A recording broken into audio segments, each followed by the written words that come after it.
Hello, welcome back to Endurance Minded. We're going to be diving into a touchy subject today. I think it's going to hit a lot of you in a different way, depending on your internal framework, depending on your experience, depending on your mindset. I know it's been something that's been a journey for me. It's been something that I continue to grapple with, figure out how it shows up in my life, what I'm supposed to do with the information, how I'm supposed to continue to move forward in a way that feels productive, but also sustainable. And that topic is hypervigilance. We're going to talk about high performance without hypervigilance. I'm going to go into detail about what hypervigilance is, what it isn't. And then we're going to talk about how to recognize the signs that you are stuck in a state of hypervigilance, how to continue to set goals and to be a high performer without remaining or staying in a state of hypervigilance. And to set the stage, I want to just ask a few questions, and I want you to see if you recognize yourself in any of this language. So what if your obsession with being on, in quotes, is the very thing that is capping your performance? What if the constant drive, the constant thinking, the constant weighing all the different options and opportunities, what if that's the thing that's actually in your way? What if in your pursuit of performance, the way that you're trying to get there is the thing that's actually holding you back? So you're training, you're building, you're optimizing, you're always thinking about all the options, but you're mentally fried and you think that's normal. You feel like that's your baseline. You also feel like potentially that that's okay. You're uniquely suited to handle the stress, that you can do it in a way that no one else can. You have a unique capacity to handle the load and that mental and physical fatigue that you are now accustomed to. And if any of that feels familiar, if any of that feels like thoughts or questions that have run through your own mind, then this episode is going to be about naming and ultimately breaking the hidden pattern of hypervigilance so that you can perform better by doing less. And I know that at face value, that sounds ridiculous. If any of what I said and if any of what I continue to talk about resonates, then doing less is not going to be something that is in your vernacular. It's not going to be something that feels like home base. It's not going to feel comfortable. It's certainly and sure as hell not going to feel productive. But what I want to outline today is a world where both of those things can exist, that you can be a high performer, you can strive and be growing and reaching and accomplishing, but not at the expense ultimately of your health. But I think even more than that, or more specifically, not at the expense of your enjoyment of the process of those things, not at the expense of your ability to show up and do those things well, to feel energized, to feel healthy, to feel rested, to feel at peace.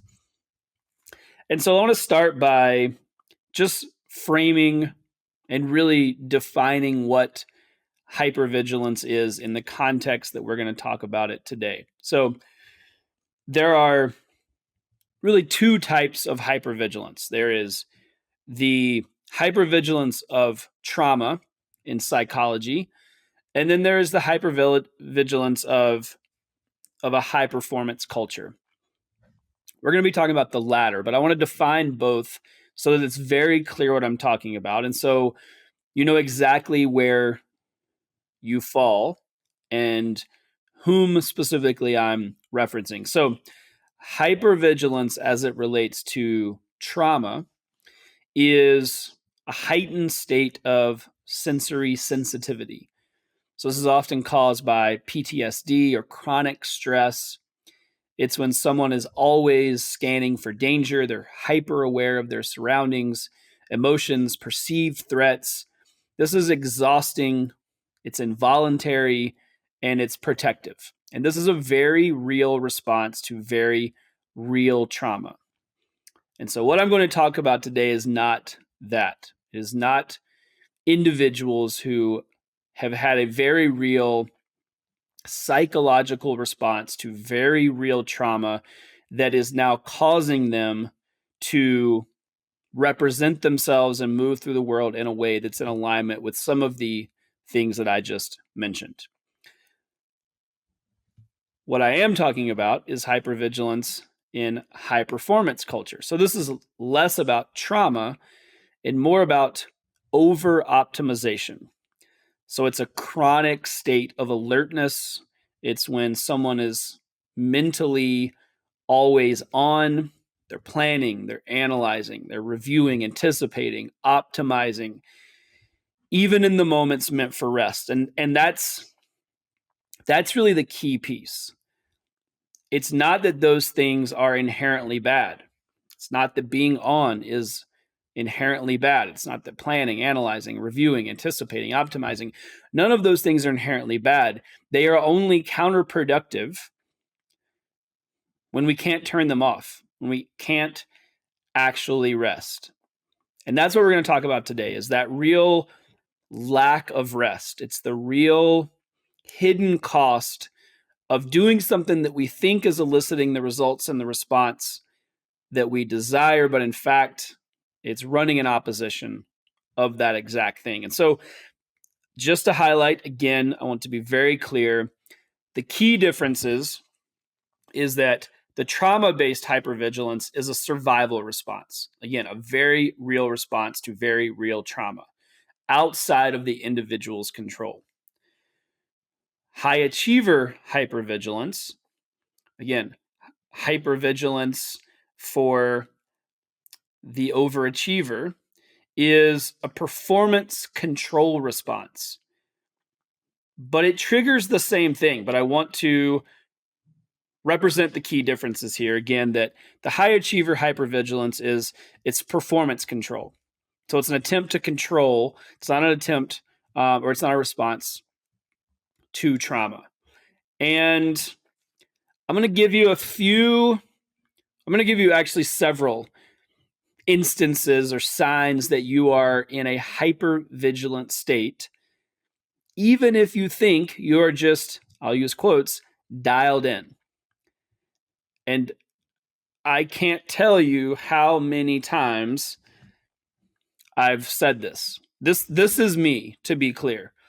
The reason that I'm talking about this is because it's something that I have struggled with massively and continue to try to understand and wrestle and cope with as someone who is a very, very high achiever. My pressure that I put on myself is, I would categorize it as extreme.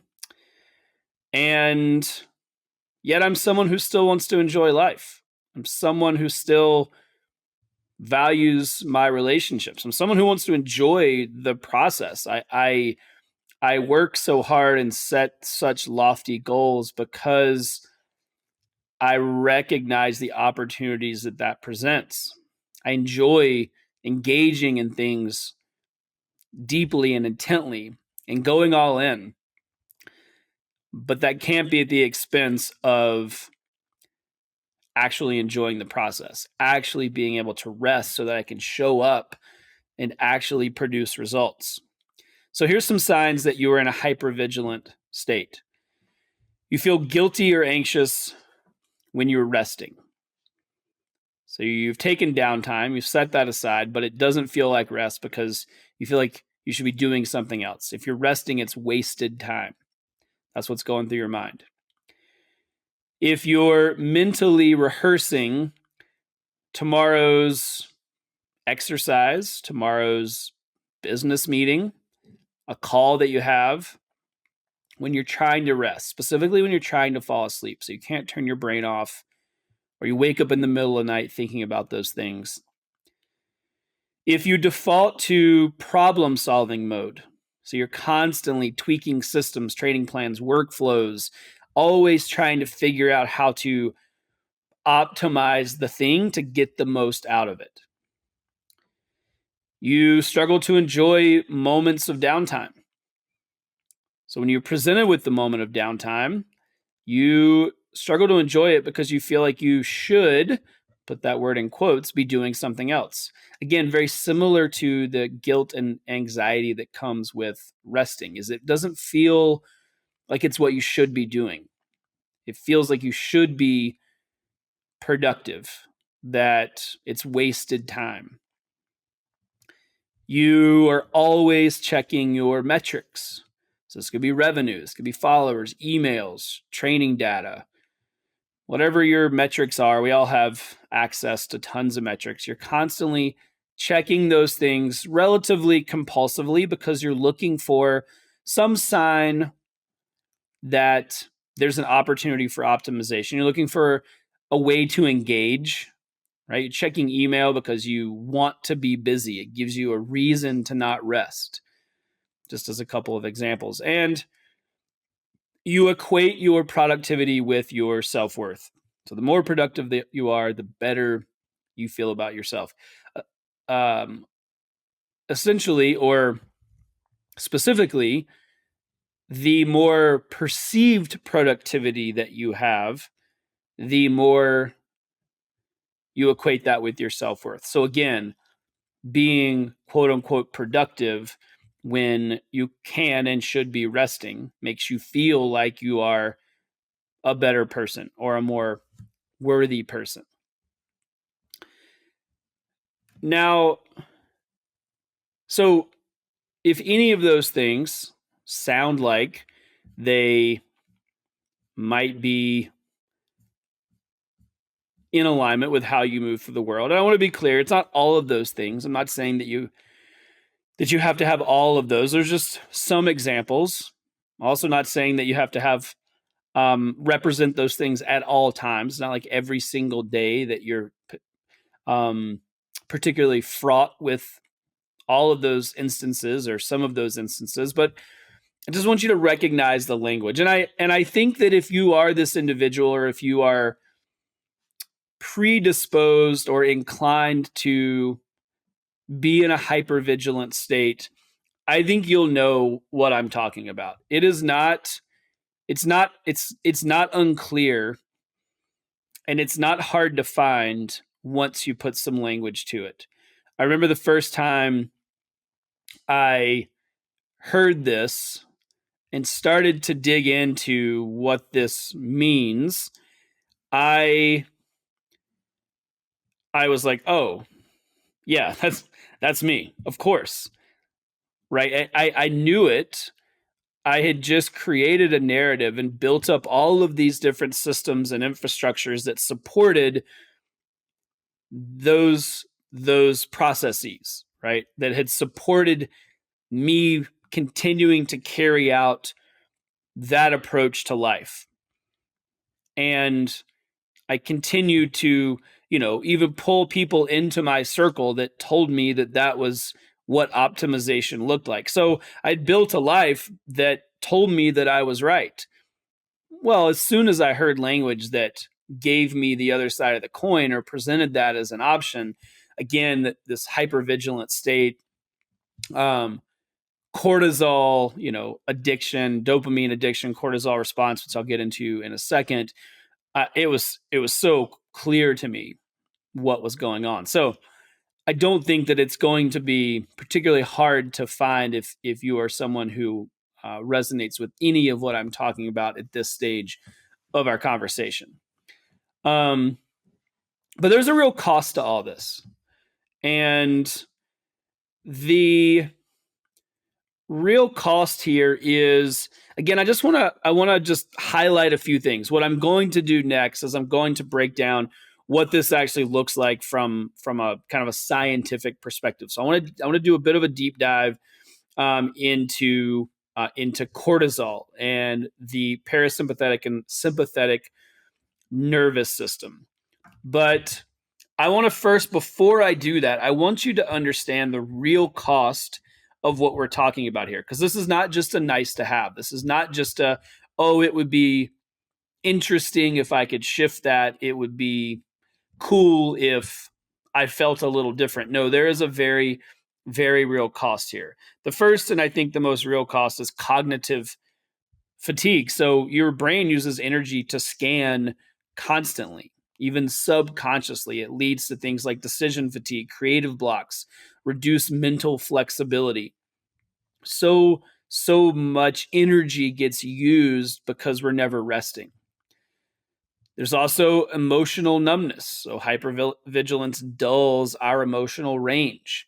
You're so focused on the control that you can't access intuition or joy, right? We've put up such tight boundaries for ourselves in order to over control and over optimize that the things on the periphery are not really available to us anymore, or they don't come as easily. It takes much more to actually find joy in something, or to tap into our intuition and trust our gut, because we've again created such a narrow pathway to how we define success.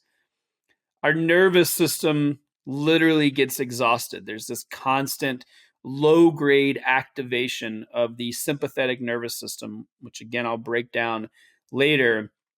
That's the fight or flight. It impairs recovery, digestion, sleep. When we are in this state, it impacts everything. And so there's just kind of, when we're always on, it literally is tapping into our nervous system regulation and wearing us down, kind of slowly degrading our ability to actually feel good in our own body. We see plateaued performance a lot in this state. So when we are hypervigilant, again, we're just fatigued. Our body